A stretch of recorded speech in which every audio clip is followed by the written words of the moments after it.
to fans of cricket all over the world, and to all Australians who are disappointed and angry. I'm sorry.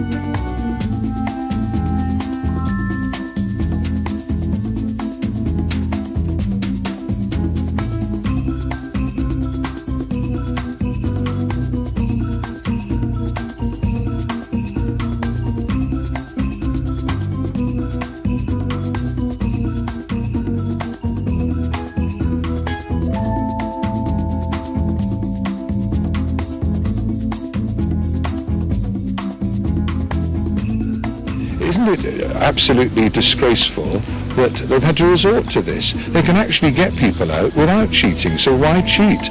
All we want is the offenders, the culprits in this issue, to be dealt with. That is very good. What a great piece of reverse swing.